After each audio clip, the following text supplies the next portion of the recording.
भारत एक ऐसे जियोपॉलिटिकल राह पर है जो वेस्टर्न को और वेस्टर्न ब्लॉक्स को कभी पसंद ही नहीं आया।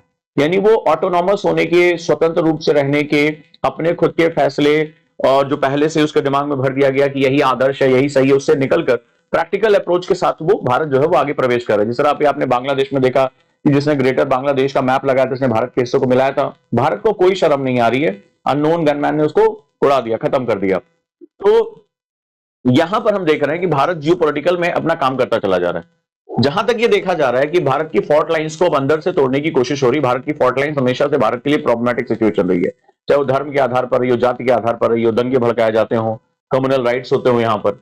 अब उन फॉल्ट लाइंस को जो है वो अलग तरीके से एक्सेजरेट किया जा रहा है। अब जरा ध्यान से इसको देखो कि हम इसको कैसे मेंटेन कर सकते हैं, क्या चीज हमारे सामने है। अब ये क्या, भारत के ही जो एक्सट्रीमिस्ट लोग हैं, जैसे दिल्ली ब्लास्ट में आपने देखा, भारत के पढ़े लिखे डॉक्टर यहाँ के मेडिकल कॉलेज से निकले और उनको जो है वो क्या किया, रेडिकलाइज किया गया। पढ़ी लिखी जो है महिलाएं, उनको जो है वो रेडिकलाइज किया गया।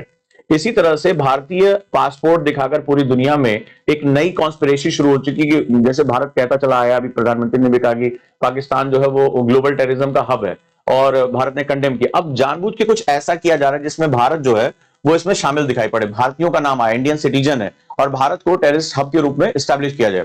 अगर आपको याद होगा, थोड़ी सी अगर आपकी स्मृति काम करेगी, तो जो कनाडा था, जब कनाडा ने कहा, उनके यहाँ जो निज्जर का केस हुआ, तो कनाडा ने कहा कि भारत सरकार ने का हाथ है हमारे जमीन पर आकर एसेसिनेट करने का। और उस समय I-5 का नाम आया था, जो कनाडा है, ब्रिटेन है, अमेरिका, न्यूजीलैंड और ऑस्ट्रेलिया, तो ये दुनिया में सबसे ज्यादा इंटेलिजेंस शेयर करते हैं। और यहां पर भी बार बार अगर आपने देखा होगा, तो वहां पर जिस तरीके से जब कनाडा ने इसको कहा था, तो ऑस्ट्रेलिया भी उसमें बहुत ज्यादा जो है वो उसको डिनाई नहीं कर रहा था। ठीक है, वो किसी तरह से बात कर रहा था। तो ये एक देखा जा रहा है कि धीरे धीरे इन देशों में जिस तरीके से जो एक ऐसा एक भारत के खिलाफ नरेशन जो यहाँ क्रिएट हो रहा है, वो बहुत डीप है, बहुत गहरा है, और बहुत ज्यादा खतरनाक स्तर पर भी है।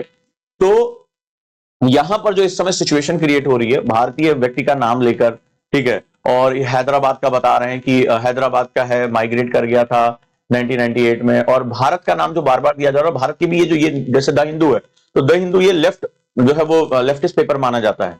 तो ये बहुत खास तरीके से हेडलाइन बनाई जा रही पूरी दुनिया में, वॉशिंगटन पोस्ट और जो भारत के खिलाफ लिखने वाले न्यूज़पेपर रहे हैं, वो हमेशा से इसको बहुत हाईलाइट कर रहे हैं। तो जब मैंने इसको देखा कि 2 दिन तक तो ये चला पाकिस्तानी है, और उसने जो है इस बात को एक्सेप्ट भी किया, अचानक से ये ट्विस्ट कैसे आया, तो अब मुझे वो जो पूरा एक पिक्चर दिखाई पड़ रहा है कि हर वॉर में, जो कहते हैं ना कि हर वॉर में जो है वो भारत को तोड़ने की कोशिश की गई, हर तरह से दिक्कतें क्रिएट करने की कोशिश की गई, लेकिन जैसे भारत ने सब कुछ मैनेज करना शुरू किया, रशिया को सेंटर पॉइंट पे लाकर खड़ा कर दिया, व्लादिमीर पुतिन भारत आते हैं, कोई बहुत बड़ा डिक्लेरेशन भी नहीं होता, कुछ बात होती है और वो चले जाते हैं, ठीक है, और पीछे से ऐसा लगता है कि कुछ चीजें चल रही हैं। चाइना अचानक से शांत होना शुरू होता है, हम चाइना के स्टूडेंट्स को वीजा देना शुरू कर देते हैं, और हम लोग भी आसानी से इधर उधर जा सकते हैं, तो कुछ हो रहा है। कल ब्रिक्स की जो अध्यक्षता है वो भारत को मिल जाती है, और ये सारी चीजें जो है लगातार चल रही है। और इधर जो है पिछले कुछ समय से आपने देखा कि एक मूवी आई, बहुत जो है मूवी का डिप्लोमेसी जबरदस्त रहा, तो धुरंधर नाम है आई थिंक उसका। तो धुरंधर मूवी जब आती है तो वहां पर हम क्या देखते हैं कि उसको गल्फ कंट्रीज बैन कर देती हैं। अब इसी में जो हमारे प्रधानमंत्री हैं वो निकल जाते हैं ओमान, ठीक है, और जो है वो इथियोपिया, इन सब देशों की जो पूरा हिंद महासागर से अफ्रीका का पूर्वी कोस्ट लग रहा होता है, और वेस्टर्न एशिया जहां पर जॉर्डन, ये जहां पर आ रहा होता है, तो ये जो है यहां पर वो मूव करते हैं, बहुत स्ट्रेटेजिकली मूव कर रहे हैं, क्योंकि इन देशों का इस्लामिक कंट्रीज में काफी ज्यादा दबदबा भी है और बहुत महत्वपूर्ण भी है।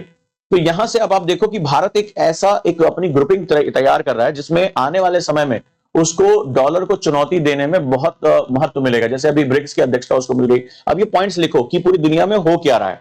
अब इस पूरे नरेशन को हम समझने की कोशिश करेंगे, पूरा नरेशन हो कैसे रहा है, कैसे ये हमारे सामने चल रहा है। राइट दोस्तों, तो चलिए अब हम थोड़ा इसको समझने की कोशिश करते हैं कि जियोपॉलिटिकल गेम है क्या, और मैं सारी जितनी भी खबरें हैं उन सभी को इकट्ठा करने का प्रयास करता हूं। शुरुआत करते हैं। भारत अपनी खुद की एक, जिसे कहते हैं व्लादिमीर पुतिन ने कहा कि भारत अब एक ऐसा देश है जो पूरी दुनिया में ग्लोबल प्लेयर बन चुका है, और अपनी एक ऐसी फॉरेन पॉलिसी को लेकर चलो जो सोवरेन है, किसी के दबाव में नहीं है, और भारत अब दूसरों की पॉलिसीज को भी क्या कर सकता है, वो बता सकता है कि क्या होनी चाहिए। तो हमारी जो फॉरेन पॉलिसी रही है वो हमने चेंज किया, हमने अपने डॉक्ट्राइन को चेंज किया। तो हमारे डॉक्ट्राइन में नेबर फर्स्ट अच्छी बात है, ठीक है, no first use policy, nuclear हम वेपन यूज नहीं करेंगे, और जो है हमारी जो है वो ऐसी पॉलिसी थी जहां पर हम अपने आप को बार बार जो है वो किसी भी तरीके से अपने आप को बचाने की कोशिश करते थे। अब जरा ध्यान से पूरा नरेशन समझना, बड़ा शानदार होने जा रहा है।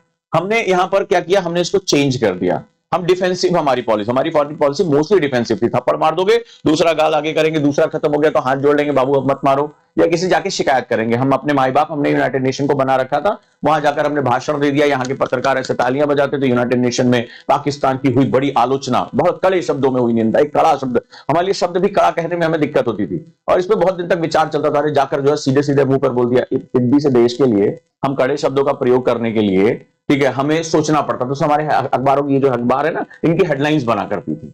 यहां पर हमने चेंज किया, अपने डॉक्ट्राइन ही चेंज कर दिया। अब हम ऑफेंसिव डिफेंस पे हम आ गए। पहले डिफेंसिव ऑफेंस था कि हम पहले अपने आप को बचाएंगे, जरूरत पड़ेगी हम मारेंगे। अब हमने उसको चेंज कर दिया। तो अजीत डोवाल डॉक्ट्राइन है, इसको हम लोग मन करे तो लिख भी लेना। हमारे एनएसए जब आते हैं तो वो उनका एक बहुत फेमस भाषण था। तो डिफेंसिव ऑफेंस हमने रखा। तो डिफेंसिव ऑफेंस की हम पहले डिफेंस करेंगे, फिर ऑफेंस करेंगे, हम यानी प्रतिक्रिया करेंगे। हमने ऑफेंसिव डिफेंस कर दिया, ठीक है। तो अब धीरे धीरे हमारा जो सेगमेंट हो रहा है ऑफेंसिव डिफेंस की तरफ, पहले हम तुम्हें घुस के मार देंगे। तुम अगर जहां भी चू चाय हुआ तो वहां पे तुम्हें घुस के मारेंगे, ठीक है। हम किसी से कहने नहीं जा रहे, हम सॉवरेन कंट्री हैं, हम तुम्हारे राष्ट्र की सीमाओं में नहीं जा रहे, लेकिन अगर तुम मेरी राष्ट्र की सीमाओं में आओगे तो जाओगे। तो इंडिया में बहुत सी फॉल्ट लाइन थी। 370 एक फॉल्ट लाइन थी कि कश्मीर का एक अलग हिसाब किताब था, कश्मीर को वहां पे उनको स्वर्ग मिला हुआ था, वहां का अलग संविधान विधान सब कुछ बना हुआ था। हमने उसको न्यूट्रलाइज किया। पाकिस्तान बहुत चिल्ला, पाकिस्तान को उसी समय समझ में आ गया गेम हमारे हाथ से निकल गया। 370 हटते ही, 370 उसी का एक परिणाम था। 370 में वहां के नेता कहते थे कि इतना हो जाए उतना कभी नहीं हटेगा, यूं करके खत्म कर दिया। पाकिस्तान सबसे ज्यादा चिल्लाया, सबसे ज्यादा कश्मीर से ज्यादा पाकिस्तानी चिल्लाया। रीजन, क्योंकि उसको पता था अब भारत जो है वो वाकई में अपना डॉक्ट्राइन चेंज कर देगा, क्योंकि जो बीच में उसको हब मिला होता, बफर जोन मिला होता, वो निपट गया। अब सीमा तक वो हमारे पहुंच जाएगा, और भारत ने वही किया। तो हमने अपना सेगमेंट चेंज किया। अब फॉरेन पॉलिसी में हमारे चेंज आना शुरू होता है। इसके बाद हमने क्या किया, रिफोकस, कि भाई हमारे लिए उस समय सबसे बड़ा सरदर्द था पाकिस्तान। क्यों? क्योंकि अमेरिका हमेशा ये चाहता था कि दोनों आपस में लड़ते रहे, न्यूक्लियर वॉर ना हो, लेकिन इनके बीच में हमेशा टेंशन बनी रहे, उससे उसको बड़ा फायदा, जियोपॉलिटिकल फायदा होने जा रहा है। हम भी बहुत ढेर सारे चीजों में फॉल्ट लाइंस में दबे हुए थे। तो हमने कुछ बदलाव करने शुरू किए। हमने सबसे पहले क्या किया, पाकिस्तान को ताकत कहां से मिलती है, वो भिखारी, डे 1 से भिखारी था। तो गल्फ कंट्री में जो कॉन्सेप्ट ऑफ उम्मा है, उससे वहां पे उसको उम्मत जिसे कहते हैं कि मुस्लिम ब्रदरहुड, उसको तो प्रधानमंत्री ने पहले तो दबा के जो है पश्चिमी देशों के साथ यात्रा की। सो 2 फायदे, एक तो पाकिस्तान को अलग थलग करना, एक अपने तरफ बड़े मार्केट की तरफ लेकर आना, दूसरा जो सबसे बड़ा फायदा था, जो हमारी एनर्जी सिक्योरिटी थी, ऑयल सिक्योरिटी थी, उसको डाइवर्सिफाई करना, उसको जो है अलग अलग देशों के साथ जोड़ना, उनके निवेश को यहां लेकर आना, और वहां पर जाकर जो है इंटेलिजेंस शेयर करना। तो ऑफेंसिव डिफेंस की जो सबसे बड़ी पावर होती है, ध्यान तो समझना इसको, वो होती है इंटेलिजेंस, ठीक है, इंटेलिजेंस। तो इंटेलिजेंस जो होती है दोनों साइड से, एक इंटरनल और एक्सटर्नल। तो इंटरनल में आपके देश की जो संस्थाएं वो कोऑर्डिनेट अच्छी करनी चाहिए, उनके बीच में इक्विपमेंट्स अच्छे होने चाहिए, बजटिंग उनकी अच्छी होनी चाहिए, और बीच में जो लाल फीताशाही नौकरशाही वो बंद होनी चाहिए। तो एनएसए हो गया, ये सारी चीजें हो गया, जो इकोनॉमिक अपराध हैं, जो है इस तरह के अपराध, सबको एक साथ लिंक किया गया, पावर दी गई। और भारत में जांबाज पहले भी थे, लेकिन वो डर के दुनिया क्या कहेगी, हमारी बदनामी हो सकती है, फलाना ढिकाना, हमने इसको निकालो यार बाहर को। हमने इसको क्या किया, डीओ को हमने ओडी कर दिया, ठीक है, ऑफेंसिव डिफेंस की। अब हम जरूरत पड़ेगी तो मारेंगे। पाकिस्तान ने गलती की, आया पुलवामा किया, हमने घुस के पहला एक हिंट दिया, हमने देखा कि उसकी पावर कितनी है, वो कितना रिटेलिएट कर सकते हैं। दुनिया कोई ज्यादा चूचा नहीं हुई, फिर हमने दूसरी बार मारा, एयर स्ट्राइक किया। अब की बार तो हमने उसके बेस ही उड़ा दिया, खत्म कर दिया। हमने उसको क्या किया, टेस्ट किया कि क्या हो सकता है, क्या नहीं हो सकता है। क्योंकि पाकिस्तान एक मोहरा है, इसके पीछे बहुत से देश हैं जो भारत को डिस्टेबलाइज करना चाहते हैं। तो भारत ने बड़ा फूक फूक के कदम रखा। फिर इंटेलिजेंस, अब हम इजराइल के साथ फ्रंट पे नहीं आते थे, क्योंकि हम फिलिस्तीन का, भाई हमारे देश में जो है लोग हैं वो नाराज ना हो जा रहे, हमने कहा कोई बात नहीं, राष्ट्रीय स्तर पर जिसको नाराज होना होगा, ठीक है, शादी में फूफा हमेशा नाराज रहेगा, तो हमें उसकी टेंशन ही नहीं है, हम जा रहे हैं, हम बात करेंगे। इजराइल सबसे बड़ा हमारा जो है वो आज की डेट में इंटेलिजेंस, उसका बहुत बड़ा नेटवर्क है, भाई बना दो, कोई बात नहीं।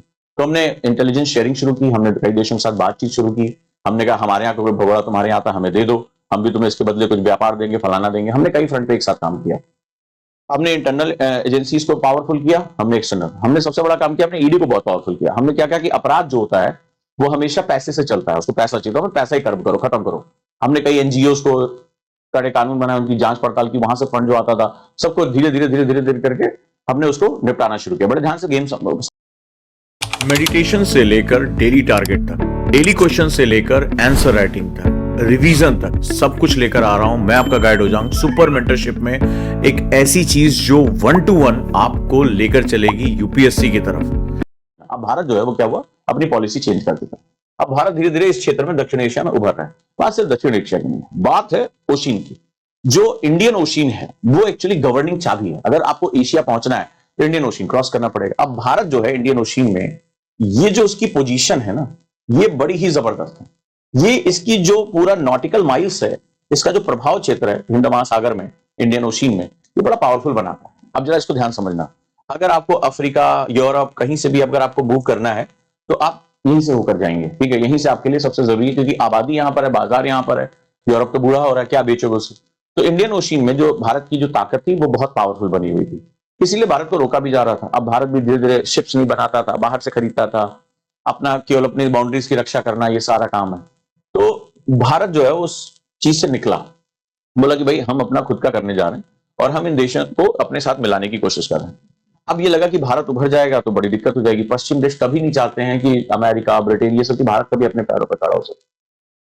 तो जैसे डोनाल्ड आते हैं, टैरिफ वैरिफ का अपना काम शुरू होता है, भारत उससे भी निकलता है, नुकसान होता है लेकिन निकलता है उससे भी।